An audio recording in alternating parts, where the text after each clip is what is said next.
podcast and YouTube blog covering the German startup scene with news, interviews, and live events. Hello and welcome everybody. This time around I have the honor to welcome you to our This Month in German Startups show here on Startuprad.io.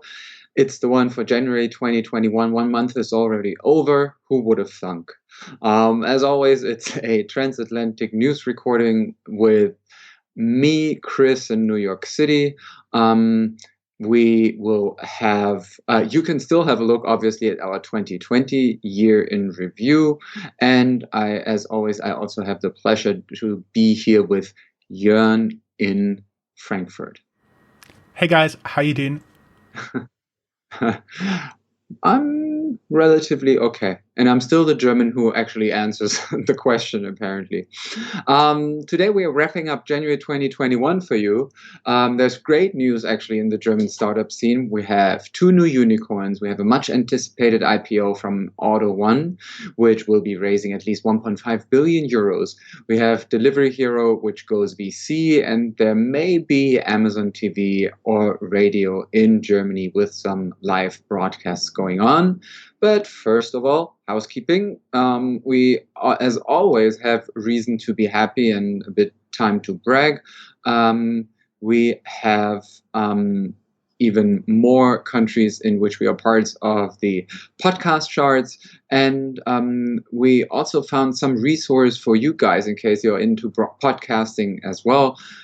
We found a resource saying, listen up, here's your guide to European tech and startup podcasts in English. We are in it, but also a couple of other podcast shows. Which lets us already start with the top news, and I already hinted at it. We have 2 new unicorns in Germany. First of all, there's Mambu. It's Germany's newest fintech unicorn, and they offer banking software as a service. With Mambu, you can really say without them, there would be no N26 because they provide the software which enables challenger banks like N26. And we have a Munich-based HR scale-up called Personio, which landed a 103.5 million Series D funding already and a 1.4 billion euro valuation. We have a related and adding additional article about this in our show notes where startup Personio joined Circle of Unicorns as the headline. Technical University of Munich School of Management. They offer more information there, which lets us move on to Delivery Hero and you, Jörn. Yes, it does. And I just realized you have the much easier job here. Let's go to Delivery Hero. Delivery Hero raised 1.2 billion euros in fresh capital. This is 1.47 billion US dollars in new funding. They were selling, as they say, in hours, 9.44 million new shares for 132 euros each. Related to this, they use some of the proceeds to start their own corporate venture fund called DX Ventures with 50 million euros. There is the much anticipated Auto One IPO, and I think we talked about it like a zillion times. They'll be raising a minimum of 1.5 billion euros, which is something like 2.2 billion US dollars. They said in last statement. They've been a little bit older versions to this IPO, and you see they increased the funds they are going to raise by 500 million, and they'll most likely be floating around starting of February. So next startup news, we can talk about how successful they have been. As you guys know, I'm going through a lot of blog posts each day, and there may or may not be an Amazon TV or radio station in Germany. Amazon has filed the necessary paperwork to get a broadcaster's license here in Germany. The filing dates to November 2020, but was just recently discovered. Wirecard, we keep you up to date. Just a small selection of the news here. Keep in mind, they're still an investigative committee ongoing. Oliver Samwer from Rocket Internet Samwers gave a private loan to Markus Braun, the former CEO of Wirecard, of 75 million euros, 91 million US dollars, which he demanded back rather harshly shortly before Wirecard filed for insolvency. And in Austria, there's an investigation against former Wirecard COO Jan Masalek. Of course, we blogged about him. You can find a link down here in the show notes. Is ongoing in potential bribery of an employee of the Austrian Constitutional Protection Agency, something like the NSA of Austria. He's supposed to have checked the solvency of porn sites for Mr. Masalek. I'm not too sure how he was doing it. Maybe he had a lot of fun doing that. I don't have anything to add to Wirecard. In case you lost track, I guess it's still worth remembering what is the big deal about Wirecard. Basically, the issue is everyone was kind of in love with them as being this crazy, cool payment facilitating company. Politics was on board because everyone is very keen that Germany finally has a huge startup success story. But then it turned out that a lot of the stuff in the balance sheets was actually invented, and the number that's always going around, I think, was that there was about 2 billion of assets in the balance sheets who weren't actually there. Maybe, Chris, we should do another wrap-up of Wirecard, something like a starting end of summer. You guys know we only do startup news until June, and then we pick up in September, and maybe we get together and do recordings. So during the summer break, we give you a wrap-up of the Wirecard story. Wouldn't that be cool? The story so far. Yeah, honestly. Let's see how it develops there, because right now, it seems like a mix between a crime procedural and a soap opera. So we will see. But we are moving on to the ecosystem, and there was some news in which, depending on your point of view, German workers in Germany either got an additional day off at the beginning of the year, or they got a very stressful beginning to the new year, because Slack in Germany had, at the start of the new year, a big outage. Exactly right on the first working day of 2021. We have some background on that, what happened exactly on January 4th in our show notes. We found a new survey which basically said that tech workers want to relocate to Germany more than to any other country in the world. Number 2 was the Netherlands, and number 3 was Canada. It's based on Relocate Me, a site for tech workers looking for vacancies abroad. They basically looked at the number of applicants in the respective countries. Germany starts with a test of a country-wide patient file called the E-Patientenakte, which means like e-patient folder. The users can carry around all their medical files, x-rays, reports, etc. on their smartphone, and then grant their physician or other respective doctors access. So if you want to know more about the digitalization in that health space related topic, we have more. And Berlin remains the capital of German venture capital in 2020. Consultant company EY tracked 314 financing rounds there out of a total of 743 they found. VC funding declined, though, in Germany in 2020 by 15% to 5.3 billion euros, 6.45 billion US dollars. As always with those numbers, take them with a grain of salt, because all this stuff obviously is rather complicated to calculate and determine. And the last news about the ecosystem in Germany and the surroundings of the startup world, the basics of the startup world, is that in the most recent fintech ranking, Frankfurt is losing ground. They moved from number 3 to number 4, and number 3 is now Hamburg. It's a German-wide study and number one stays Berlin. Get right on talking about hubs here. As always, the order of the news is rather how we found them, as well as with the cities. There's no other order. Let's start with my home turf, Frankfurt. Frankfurt-based provider of high-performance computing, Northern Data, raises 52.5 million euros, 64 million US dollars in new funding. Then there's Frankfurt-based InsurTech Clark. They raised 85 million US dollars, 69 million euros venture capital with lead investor Tencent from China, owner of the famous app WeChat. We have an interview with the CEO. Yes, of Clark, not of Tencent. You can have a look here. And Frankfurt Valley, our partner, writes, developing towards an epicenter of the German games industry. A little bit south to Frankfurt, home to the Operations Control Center of European Space Agency, is the city of Darmstadt. We interviewed the Darmstadt-based robotics software startup Energy Robotics in June 2020, where they already talked about their intention to raise venture capital. Now they closed their 2 million euro VC round.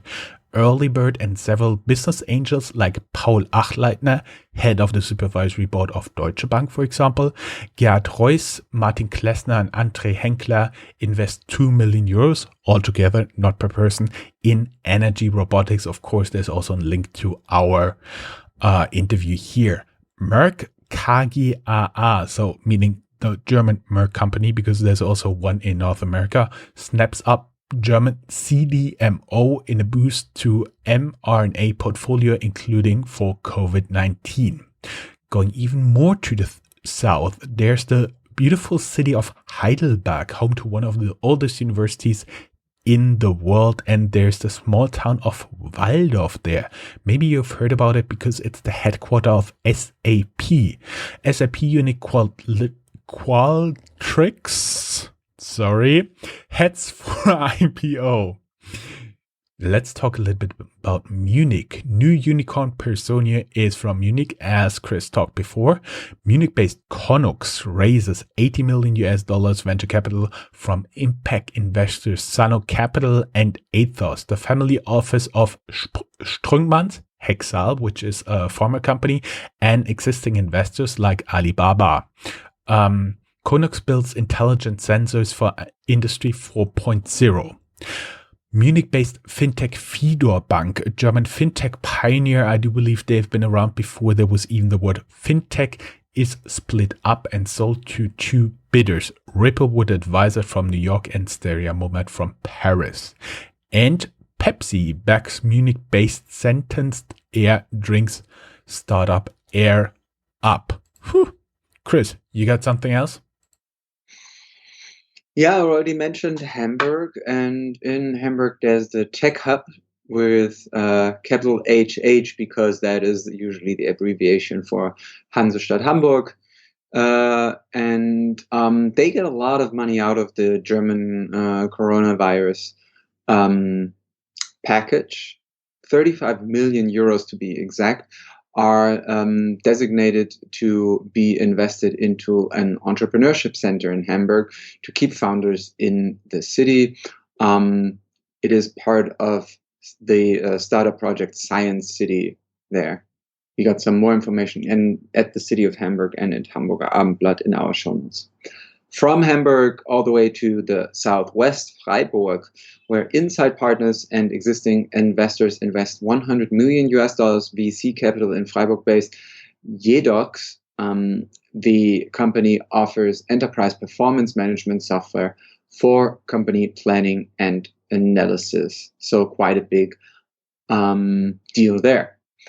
And a little look right over the border to Switzerland. Zurich-based Blue Horizon Ventures, a VC focused on sustainable food, now closed their first round with 183 million euros, 221 million US dollars, with more than 100 investors from 20 countries.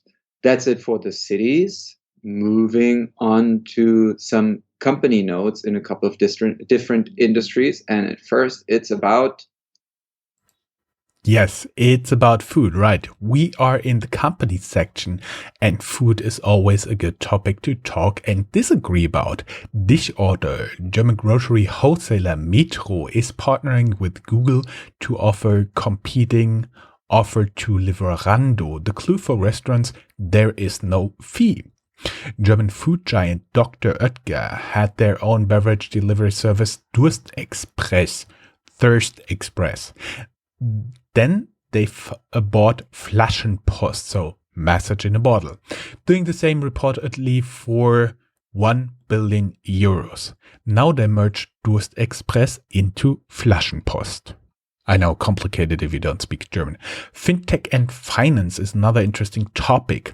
Investors value the Berlin-based Trade Republic with 600 million euros is news we found, 735 million US dollars that is.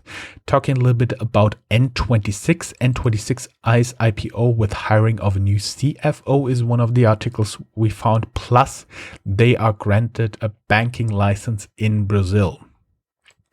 Also, a very well-known company from capital markets and asset management, Vanguard. They are the guys who came up with the idea of ETFs, will be starting an investment portal in Germany. They hired the head of clients from market leader Scalable Capital for the Berlin-based team headed by Jesper Warendorf, formerly RatePay, and Andreas Bittner, formerly with Solaris Bank. Sibylle Strack, former CEO of Berlin-based fintech Contist, hired at Deutsche Bank as Chief Growth Officer for Biz Banking. And Berlin-based fintech incubator FinLeap shifts focus to test products for corporate clients that don't want to be entrepreneurs anymore. Chris, I hear you got some more good news, right?